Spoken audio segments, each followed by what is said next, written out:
Welcome home, my lady.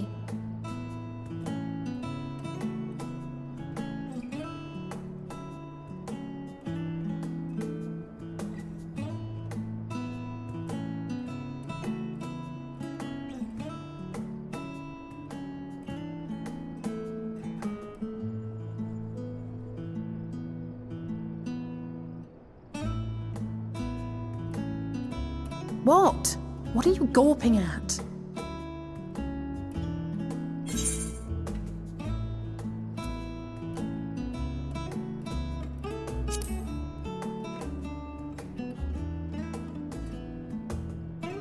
I'll have you know I'm quite fond of the Rising Stones.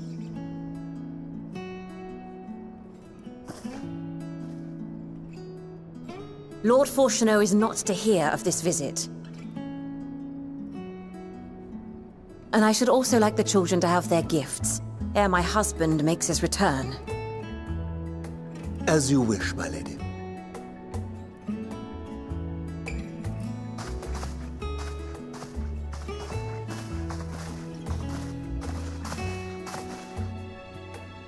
Master Alphino, Mistress Alice, if you would accompany me upstairs.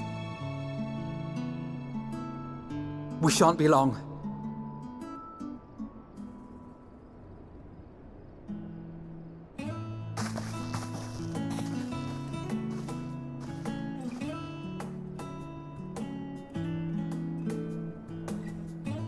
The twins have been sending letters home from time to time, recounting their latest adventures. I am sure they withhold certain details, of course, if only to keep me from worrying. Yet a mother worries all the same. In the early days especially, I tried to support them as best I could, sending the Scion's coin and other such donations. Fortunately, they have found the strength to overcome adversity time and time again. Their words grow more confident with every letter, their depictions more vivid. The triumphs and defeats, the joys and sorrows. It is clear that they have come to find value in every experience. But of those they treasure most, it would seem that meeting you might be the most impactful. Why, since that fateful day, I do believe there has not been a single missive in which you were not mentioned by name.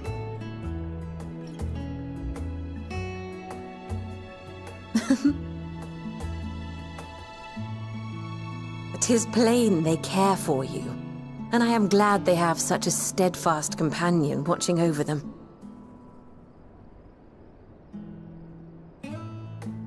Under normal circumstances, I would offer you tea, but alas, these are anything but.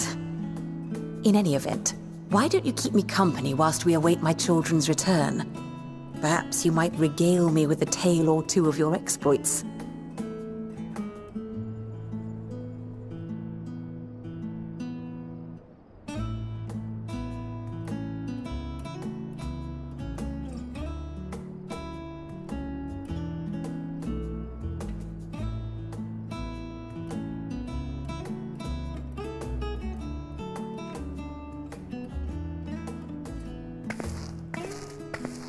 When you mentioned gifts, I wasn't sure what to expect. Mother, Oh, look how well it fits you. And the style is to your liking?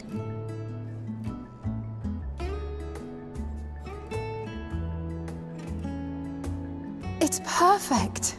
Exactly what I would have chosen. But please, tell me you had something different made for Alphino. Naturally. You are hardly little children anymore. And while I shall miss dressing you in those precious matching outfits, I must respect the individuals you have grown to become. See for yourself.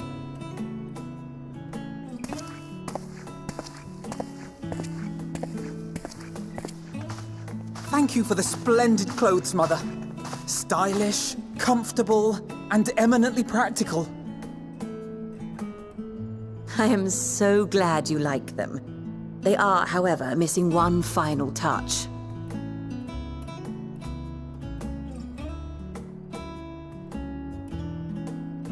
If you'd allow me, Master Alphino.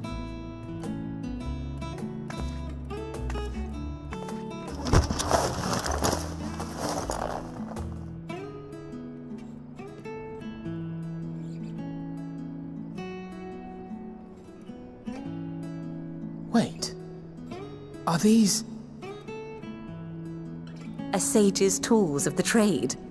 They belonged to your father.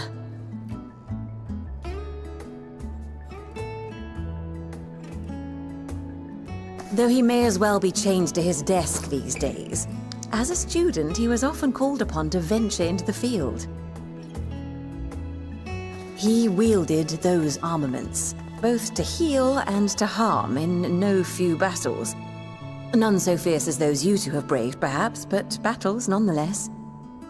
Thus did I pull them out of storage, to show you that he was not always the man who stands in vehement opposition to you now. And also because it would be a terrible waste of ridiculously expensive House Leveilleur commissioned artistry.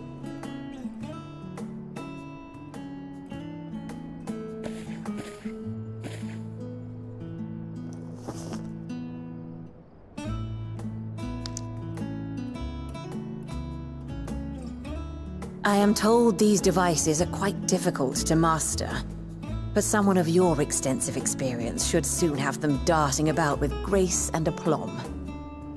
May the wisdom in that crystal serve you well. And please, try to find common ground with your father, that you might come and go without need for this awful subterfuge.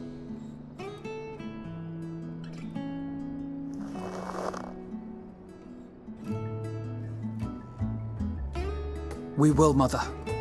I promise. My final gifts to you, before you run off, are an observation and a suggestion. Firstly, Fortunato has ever been a serious man, but it was only after you were born that he truly lost himself in his work. I may not know the Forum's inner workings, but I know your father's. The timing of that change in him holds some significance. Secondly, do not seek to best your father with words.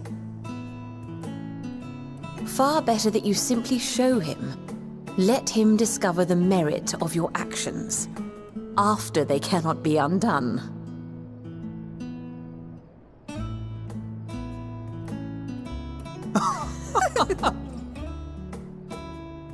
Oh, Mother. We shall take your wisdom to heart. Thank you again for these gifts, and farewell for now. Safe travels, my children. Eat well, stay warm, and keep your friends close.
Right, we're all set. Just the 4 of you, was it? 3. I'm already attuned to the crystal in Thavnir. You are? Oh. I would have preferred more test subjects. Oh, well, never mind. If our 3 travellers could line up here, please?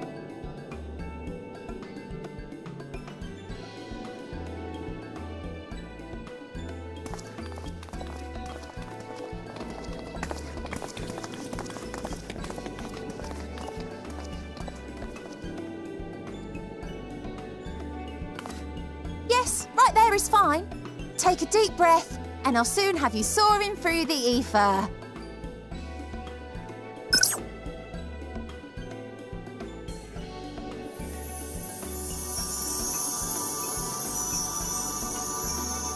Oh, and one last thing. You might experience a teensy-weensy touch of violent ethereal sickness. Good luck! What?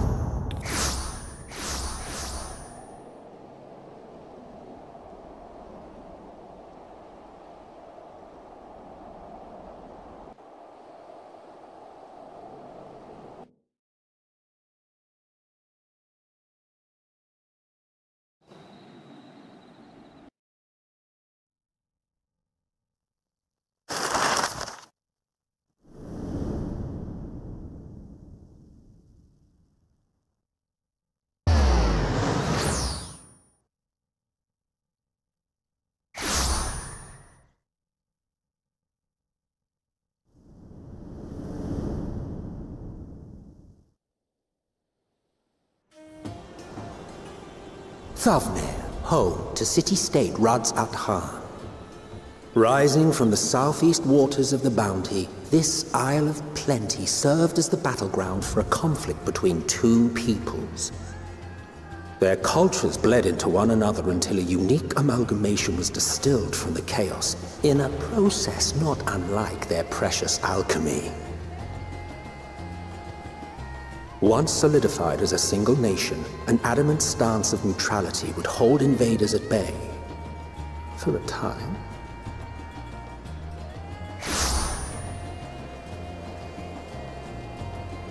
Now across this vibrant isle creeps a fog of malice. What choice do you have?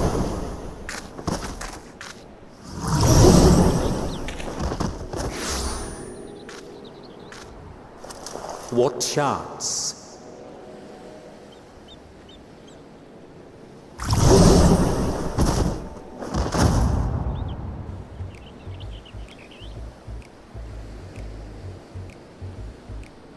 Against such an insidious foe.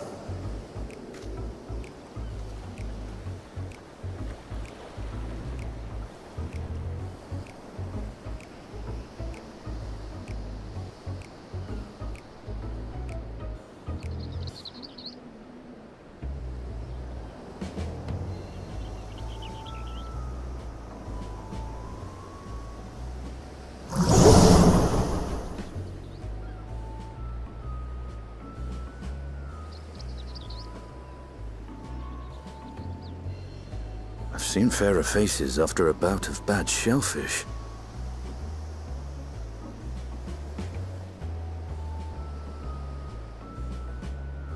Let me bring you something to drink. That should help settle your bellies.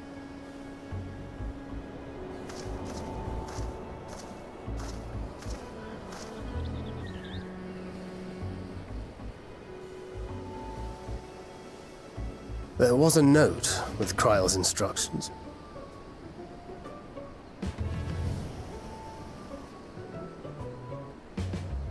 Don't let a Stinian roam the markets alone. He's alarmingly bad with coin.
Yes, that would be Radz at Han.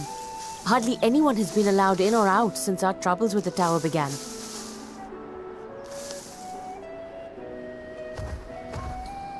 The faithful citizens huddle inside the city walls, and commerce has all but ground to a standstill. I pity the satrap, the trials he must be facing.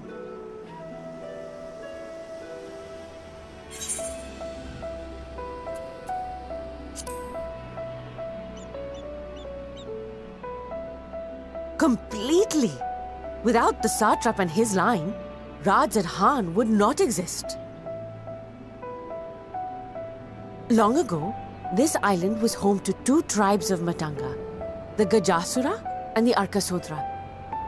When the Aura came to these shores, it was the Arkasodra with whom they joined forces.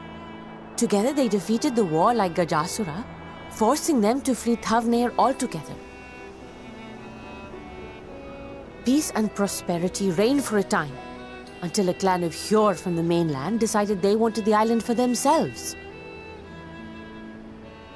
It was a direct ancestor of the present satrap who arbitrated that conflict and welded the warring factions into the nation we know today. And ever since, a member of that esteemed lineage has inherited this somewhat unique position. You see, by and large, the state is run by the people, but when problems arise, it is the satrap who mediates a solution. The stability provided by the satrap is what has allowed Radz at Han to thrive all these years.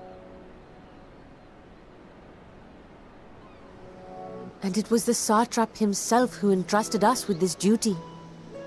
We will not fail him, nor our countrymen.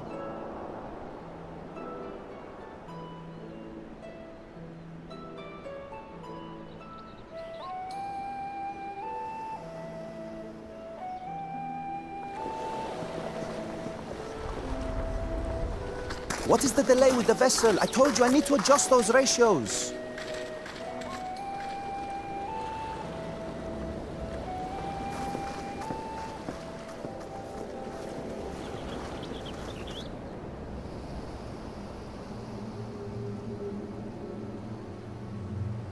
I come all this way to admire one of my splendid towers, and what do I find? Fools attempting to ward off its tempering influence with magic trinkets. I seem to recall a similar experiment in ages past. What was that man's name? Oh, something. Owe? Another body, another time. Who could be expected to remember every trivial detail? Allowing them to construct such handy talismans would be counterproductive to my plans. And yet, I find myself deathly curious. How will they manage this feat with the limited knowledge and resources at their disposal? Complications be damned, for we cannot escape the nature of our souls. And I, as ever, am my own worst enemy.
I see our taskmasters have allowed you a moment's respite as well.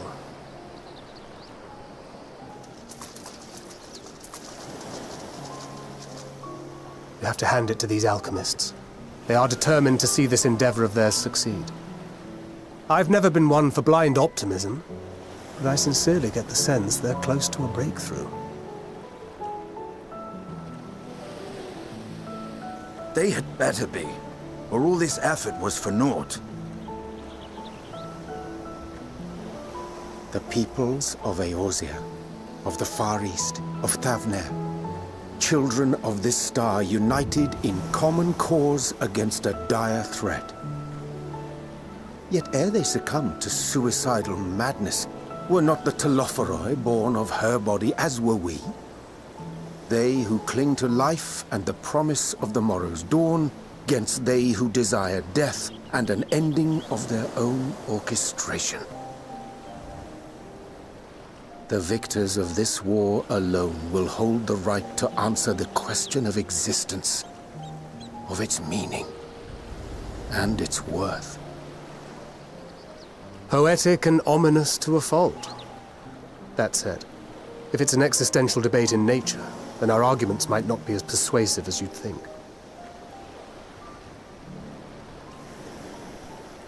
Fandaniel wants to die and take everyone with him in an orgy of pain and suffering.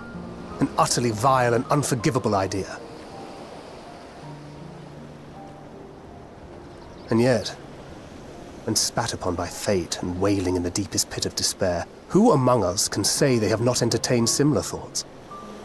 There are nights black as pitch, bereft of hope, and no words of comfort can reach you. And it's all you can do to grit your teeth and choke back the bile. The more you see and suffer life's injustices, the more difficult they become to bear. Vengeance is nurtured in similar soil. Though your anger has a broader focus, the sentiment is much the same. A fervent desire to destroy others, to see them drown in torment, as you have. That about sums it up. The will to endure is not always as strong as the urge to burn it all down and salt the earth. Survival be damned. It's a struggle, often close and brutal. Indeed. Well, I, for one, shall pray survival proveth more appealing in the end. As will I. Besides, our chances are much improved when we've the company of others committed to the cause of life. Our vengeful dragoon here is proof of that.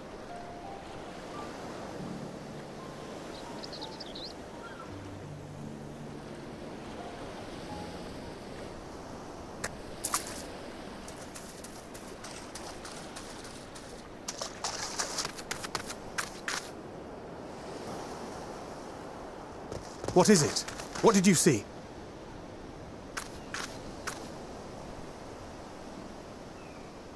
Fandaniel, are you sure? If he knows we've been working on a countermeasure. It holds. The vessel holds! This is the one! At long last!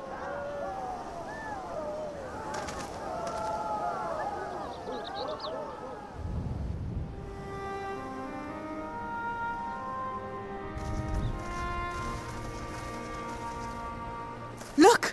We have finally created a talisman strong enough to withstand our experiments! We've named it a warding scale for the time being. With this in your possession, your soul should be completely shielded from corruptive ether. Afforded such protection, any one of us may approach the towers without fear. Thou hast mine admiration. 'Tis an invention of historical significance. I thank you for your kind words.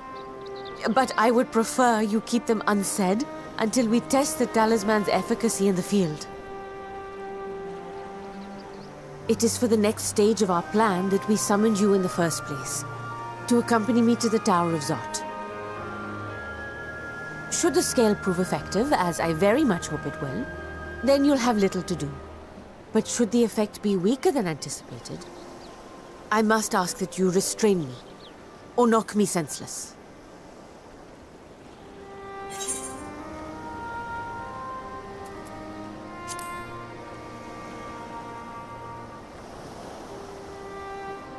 Either way, we are fortunate to have you with us.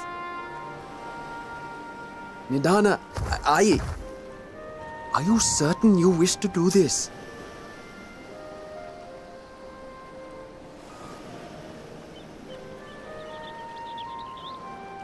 If others are to trust our creations, then we must have faith in them first. And as the senior researcher, it falls to me to lead by example. But should I fail to return, then learn what you can from this attempt and apply it to the next. Our work must continue. Is that clear?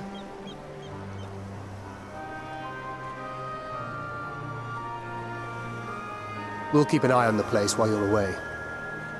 Assuming Fandaniel is lurking about, there's no telling what mischief he has in mind for us, or you.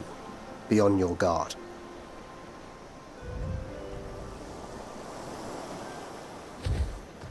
Shall we be on our way?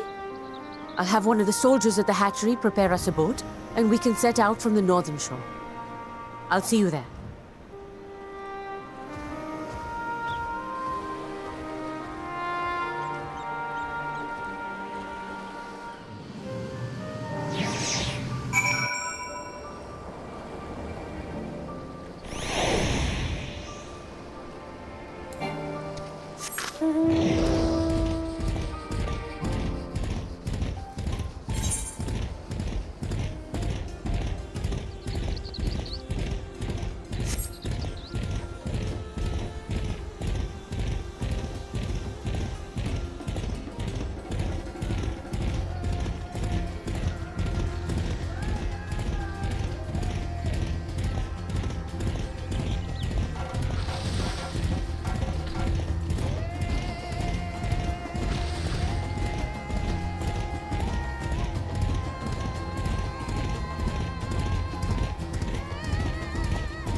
We should soon cross the threshold of the tower's influence.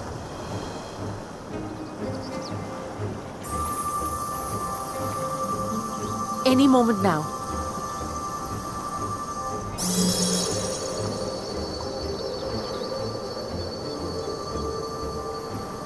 It's working! And You are still yourself? Then I'd like to see how it fares closer to the tower if we could.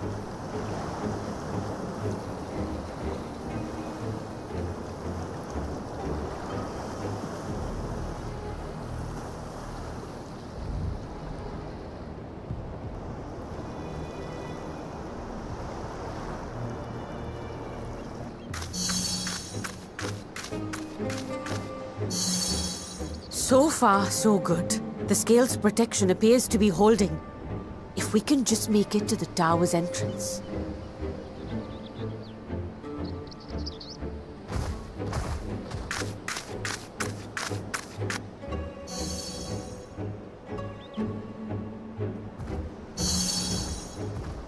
A few more steps.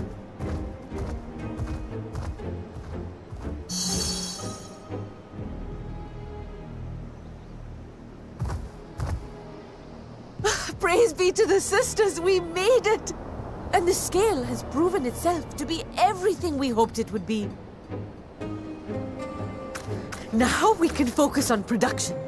Once we've equipped and returned with an entire survey team, this menace will soon give up its secrets.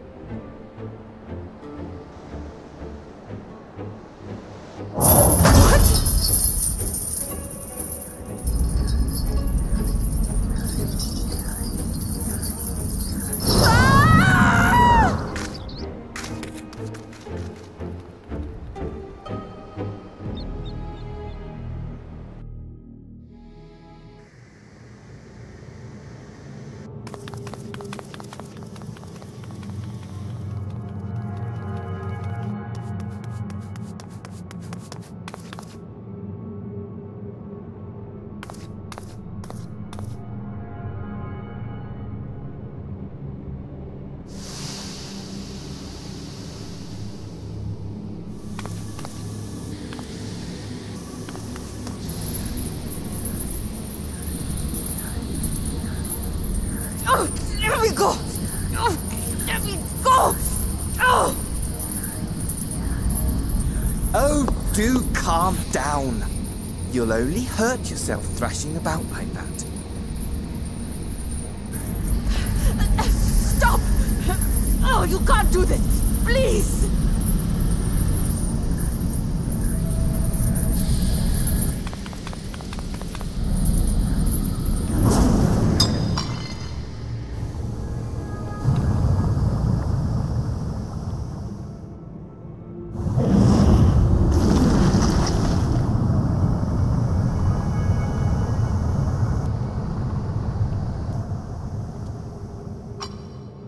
A little late for heroics, I'm afraid. The similarities are striking. My! Such hostility! Never before has my artistry so displeased. My patrons of old would have positively squealed in delight, though, between you and me, I find gushing praise exhausting.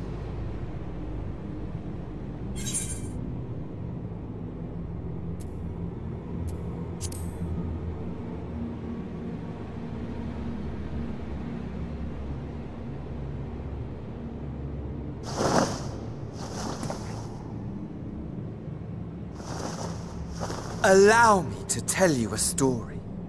Surely you've yet to hear the one about Van Daniel, the sundered Ascian. I inherited the position and the soul of the Van Daniel who sat on the convocation in the time of the final days, theoretically speaking. Practically speaking, that fact is of no consequence. I was born and lived as, well, me.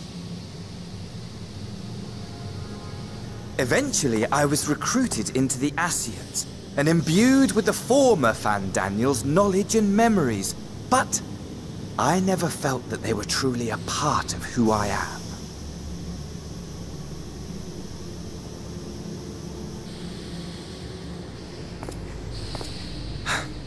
How to explain? Perhaps if I told you who I was before my Ascian embrace, although that chapter too is a past I've long since discarded.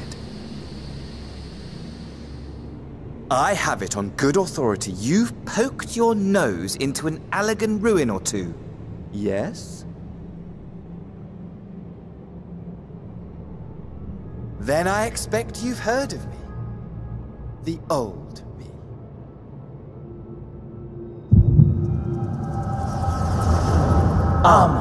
At your service.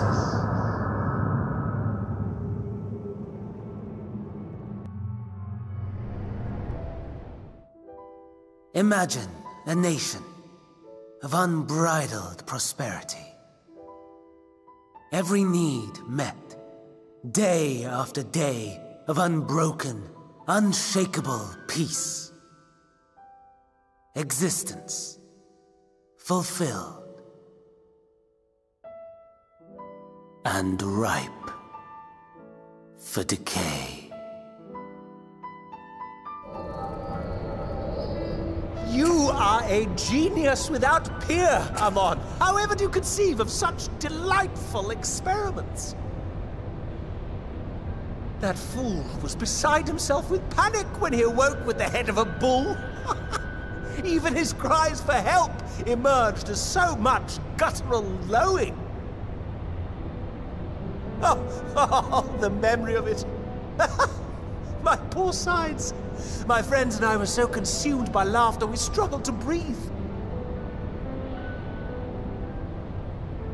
No more than entertainment for bored wastrels ignorant of its worth. My all-consuming work. But it was not their only indulgence.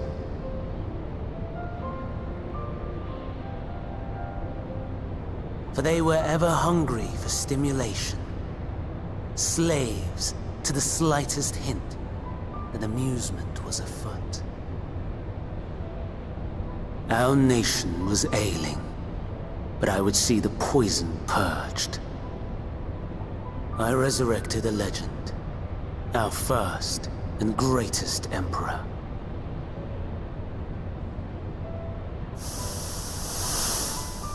And just as I had planned, he set our wayward empire back on the path of conquest. An inexhaustible ambition carried us onwards, always onwards. Yet, he who delivered to us such glory was not to be satisfied. Heed me, Amon. No matter how vast one's empire, or full one's treasure vault, all is rendered meaningless by death. In the end, all is lost.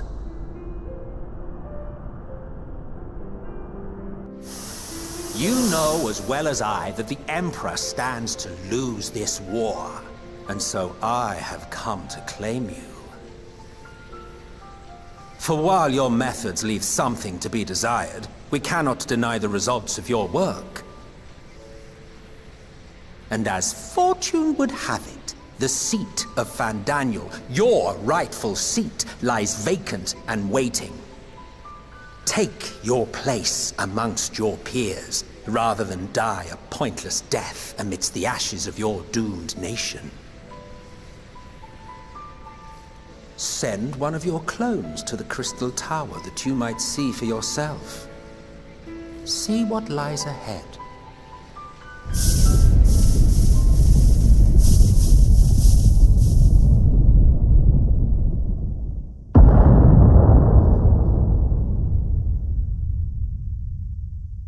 The fall of the Empire affirmed the truth, majestic and tragic, as the Emperor foresaw. Scheme as you like, build as you will, nothing endures. What is life but a brief jaunt ending in emptiness?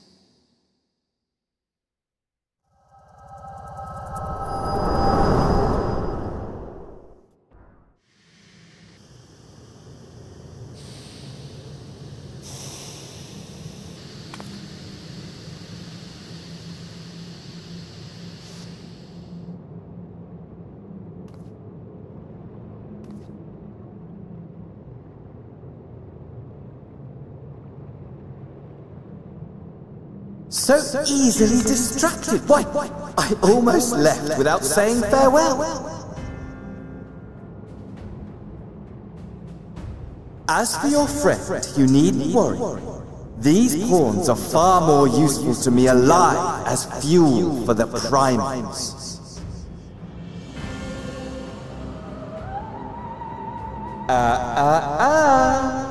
If you attempt to pull them free, they will die. So, enjoy tackling that conundrum with your comrades. We shall meet again! Not in one of these minor spires, oh no, but somewhere more suitably grandiose. Your favorite playmate is ever so eager to see.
A vast rock squats upon Favnir, and to its stony surface clings the city of Radz at Han.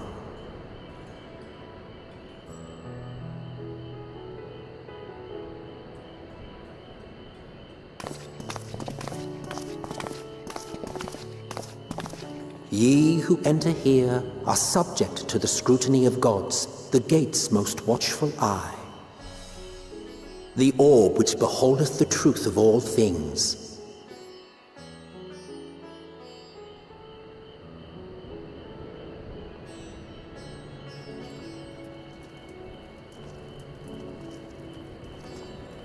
Pass beneath its hot and piercing gaze, bearing down like a second midday sun.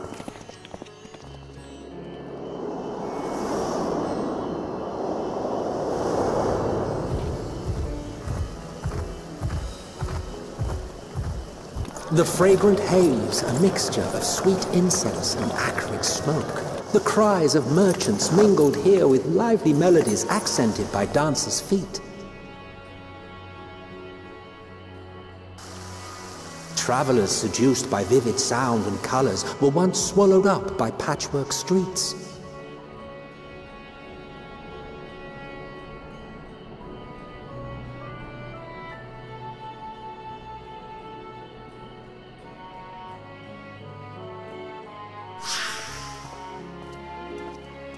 But no such scenes to savor now.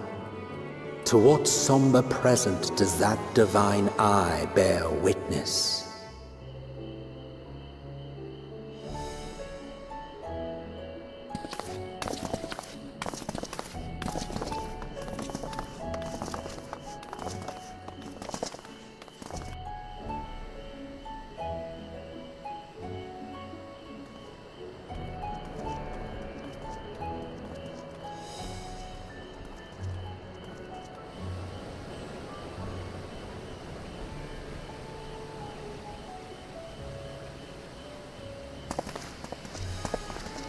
Here we are, Megaduta.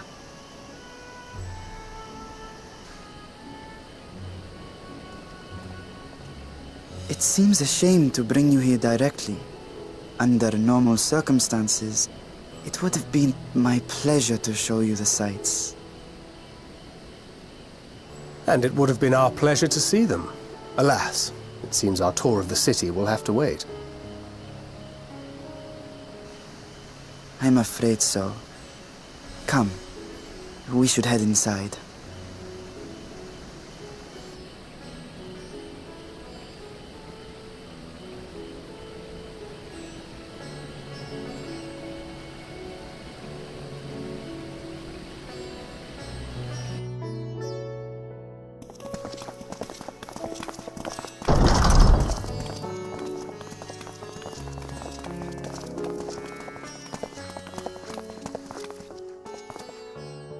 Your Excellency, may I present our honored visitors?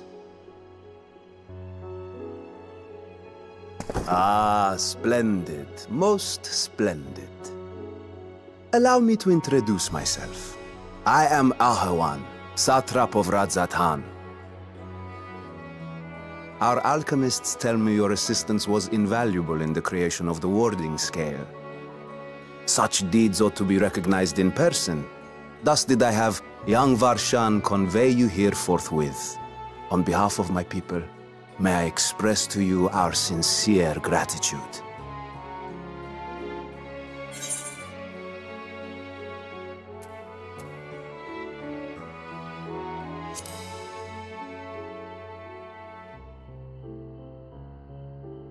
A regrettable incident indeed. Her colleagues insist that we honor her wishes and trust in the talisman, that it will be instrumental in saving Nidana and the others. I am eager to hear your opinion on the matter, so let us not stand on ceremony. Come, sit. I think not. This charade has gone on long enough. Show yourself. Forgive me, but were you expecting musicians, perhaps? There are no performers waiting in the wings at present, but arrangements could be made if you'd prefer. Nay, he hath the right of it. The time for artifice is past. Raise the curtain. As you wish.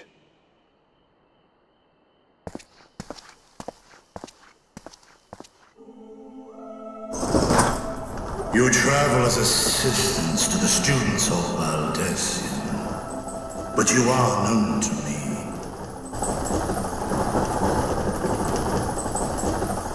Even here have we heard of the scions of the Seventh Dawn.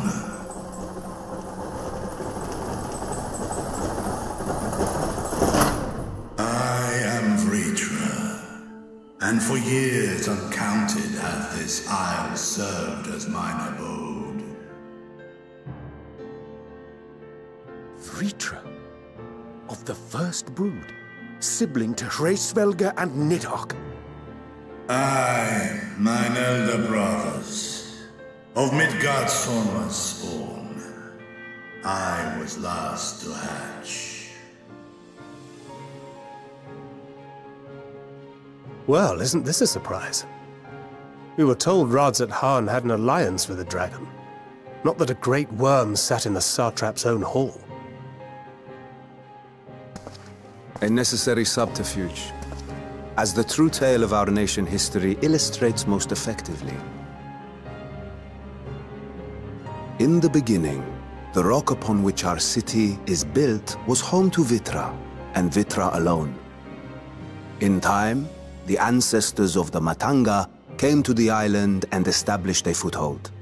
But never did they dare disturb the worm's lair. Next to arrive were the Aura. Adopting the example of their Akasodra allies, they too treated Vitra with reverence and respect. And for many years, an understanding between our forefathers and the Great Worm endured. Until marauding heroes from the mainland came, threatening to shatter our peace and tranquility. When it seemed all would be drowned in blood, Vitra himself came forth and quelled the rising conflict. A peaceful accord was reached, and oaths sworn in Vitra's name. Thus began the dragon's governance of the fledgling state, which was to grow into Radzat-Han. But if Vritra is still here, then your position as satrap is just... a charade, yes. And one which my family has performed faithfully for generations. Many envy the Great Worms their power. Were it known that I ruled here, then the fires of war would burn without end. I would not be the flame which consumeth my people. Those few who join me in laying our country's foundations were, perforce, sworn to secrecy. Your eye. It was taken.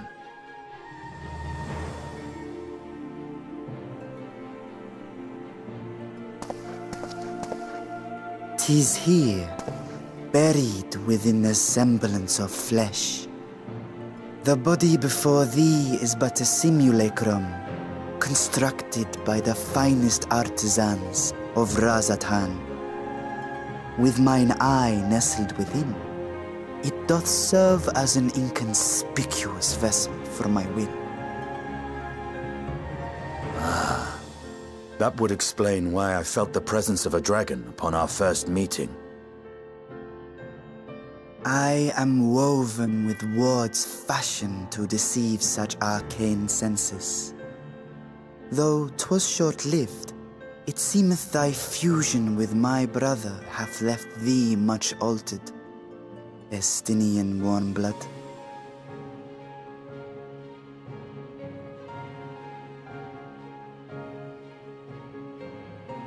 From the very first, we sensed the nature of one another. Yet did neither one of us bear his fangs.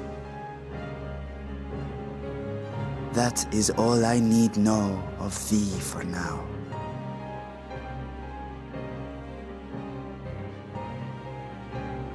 With my secret thus revealed, I have for you a proposal. Not as a worm of the first brood, but as the ruler of Rad's Adhan. With all haste must we take in hand the finished talismans and breach this foul spire. Thence, should it lay within our power, dispel its wicked influence. Yet even with the assurance of the warding scales, the narrow confines of the tower doth limit the size of our force. And thus denied strength in numbers, thou must choose thy soldiers with care. Just so. Yet though our radiant host is formidable, I see a surer path before me. Thou and thy comrades have contended with a multitude of primal beings. Most recently, thou didst cast down false gods in Padalthan and Cartanau, I am told. 'Tis upon that strength I would call. The Scions have proven themselves the most capable, and I ask that you serve as the tip of our spear. Talismans would, of course, be provided for each of thy companions. And should you agree to this undertaking, more will be provided to make use of as you see fit. There's no denying it's a dangerous proposition, but the rewards may far outweigh the risk. Just think of what we might accomplish if we could equip all our allies with warding scales. I worry, however, that even the four of us may be too few for what you have in mind. Might we regroup with our friends first to discuss the matter? 'Tis no trifling task that I have laid before you. Go, steel your hearts and hone your plans. Such time as you require shall be spent in crafting your protective charms. It seems a quick trip back to Sharlayan is in order.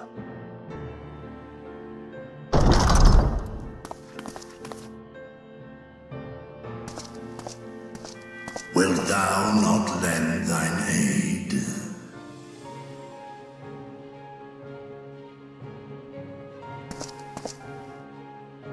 Whether your request be made as a great worm or the ruler of Rad's Adhan, I see no reason to refuse, nor will I.